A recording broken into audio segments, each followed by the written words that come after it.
रामकृष्ण हरी माऊली, कसे आहात तुम्ही? आज जो प्रकार घडला, हबप विकास लवांडे यांच्या काळं फासलं तोंडावर, शाई टाकली त्यांच्या अंगावर.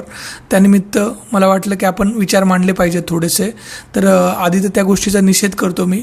शिवाय वारकऱ्यांमध्ये हे जे चुकीचे लोक घुसलेत त्यांचाही निषेध केला पाहिजे आपण, आणि हे वेळीच थांबवलं पाहिजे. काय आहे बघा, संत तुकाराम, ज्ञानेश्वर आणि अनेक आपली जी संत परंपरा चालत आली तर ती खूप मोठी आणि महान आहे.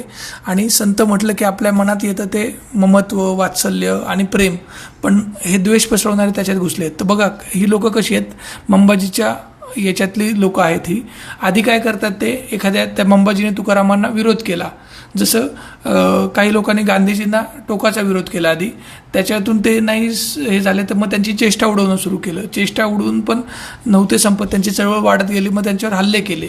हल्ले करून पण नाही संपले तर मग डायरेक्ट हत्या केली. आणि हत्या केल्यावर पण त्यांचे विचार आजही जगभर मानले जातात असं दिसलं तर मग सरळ त्यांना आपलं प्रातस्मरणीय म्हटलं. आणि काही काही बघा तुम्ही, काही काही गांधीवादी संस्थांमध्ये स्वतःला गांधीवादी म्हणत हे RSS वाले आणि हिंदुत्ववादी लोक घुसलेले आहेत. हिंदू धर्म वेगळा आणि हिंदुत्ववादी वेगळे. हिंदू धर्म हा महान आहे. आपले जेवढे काही हिंदू धर्म असू द्या, जैन धर्म, बौद्ध धर्म किंवा इतर सगळे धर्म, सगळे महानच आहेत. पण प्रत्येक धर्मामध्ये असे चुकीचे लोक घुसलेले आहेत. धर्म म्हणजे गाय पकडा आणि त्याच्यावरचे हे गोचिड कसं, आपल्याला फक्त गोचिडाला बाजूला करायचं आहे. गाय चांगलीच आहे, तर धर्म वाईट नाही आहे. पण हे धर्माच्या नावावर राजकारण करून लोकांना भडकवणारे, द्वेष पसरवणारे दुसऱ्याबद्दल, हे लोक चुकीचे आहेत. तर त्याचा आपण निषेध करायला हवा असं मला वाटतं.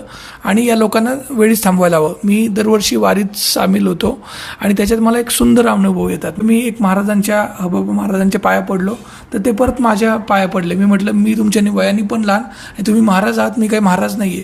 ते म्हणाले, नाही, इकडे नारी नर्स आणि सगळ्या वयाचे लोक समान आहेत, सगळ्यांना आपण एकमेकांना माऊली म्हणतो. विठ्ठलाचं बघितलं मी तर विठ्ठल निशस्त्र आहे, अहिंसक आहे. मनात तुम्हाला डोळ्यात प्रेम दिसतं. मध्ये काही दिवसांपूर्वी काही धारकरी लोकांनी घुसायचा प्रयत्न केला होता. ते म्हणाले आम्ही वारकऱ्यांना प्रोटेक्शन देऊ म्हणून. तर तेव्हा आमची राजाभाऊ चोपदार म्हणून एका पालखीचे अध्यक्ष होते ते, तर त्यांनी तेव्हा भूमिका घेतली की आम्हाला कोणाच्या रक्षणाची गरज नाही आहे. तर हे जे चुकीचं चाललं होतं त्यांनी विरोध केला आणि तोपर्यंत पालखी हलू दिली. तर हे जे काही चुकीचे लोक घुसतात आहे ना, त्यांना आपण वेळीच थांबवलं पाहिजे, नाहीतर हे पुढे मोठं नुकसान करू शकतील. तर आपण याचा निषेध करूया आणि चांगल्या विचारांचा प्रचार प्रसार करत राहूया. संत तुकाराम, ज्ञानेश्वर किंवा सगळेच जे काही संत झाले ते महान होते आणि ती संस्कृती आपल्याला टिकवायची आहे. आणि हे जे चुकीचे लोक घुसतात आहे, विकास लवंडेंनी त्यांच्यासाठी घुसखोर काही शब्द वापरला आहे, तर तो बरोबरच आहे. आणि त्याच्यात मला अजून एक आठवण सांगायची, चारुदत्त आपळे म्हणून एक कीर्तनकार आहे. त्यांचं कीर्तन मी लहानपणी ऐकलं होतं कुठेतरी, आणि ते ऐकून मी रडलो होतो. मला वाटलं की गांधींची हत्या केली ते योग्यच झालं, कारण चारुदत्त आपळे गांधींचं हत्या केली म्हणजे ऑपरेशन केलं वगैरे वगैरे अशा टाईप काहीतरी सांगतात. तर मला ते दुसरी बाजू वाचलीच नव्हती. मला वाटलं गांधींना मारणं हे योग्यच होतं वगैरे. पण जेव्हा दुसरी बाजू वाचली तेव्हा असं समजलं की बाबा गांधी हे महान होते. आणि राष्ट्रसंत तुकडोजी महाराज असू द्या किंवा गाडगे बाबा आणि आचार्य विनोबा भावे आणि अनेक संतांचं साहित्य वाचलं, त्याच्यात मला समजलं की काय महान होते आणि काय काय केलं त्यांनी.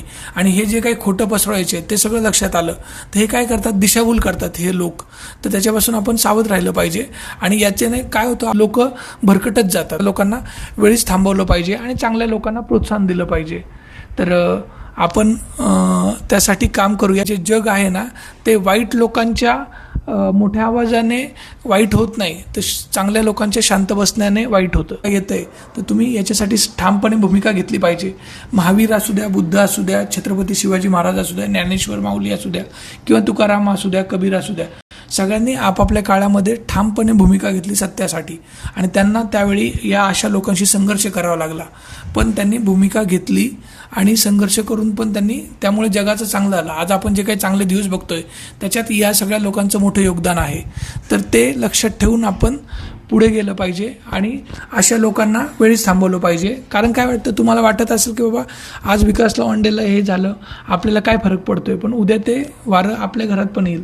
बघा, काही दिवसांपूर्वी बिल्किस बानो यांच्यावर बलात्कार करणाऱ्या आरोप्यांना सोडून देण्यात आलं होतं आणि त्यांचं मिठाई वाटून आणि हार तुरे घालून सत्कार केले होते. आणि काय म्हणजे त्यांनी 11 जणांनी बलात्कार केले एका महिलेवर आणि 3 वर्षाच्या मुलाला मारून टाकलं आणि घरातल्या लोकांना जाळून टाकलं. हा काय तर त्या गुजरातमध्ये त्यांनी केलेला खूप मोठा पराक्रम, अशा टाईप त्यांचे सत्कार करण्यात आले होते. तर त्यावेळेस निर्भया गँगरेप जो झाला होता दिल्लीमध्ये, तिची आई ती म्हणाली होती की बाबा हे चुकीचं आहे.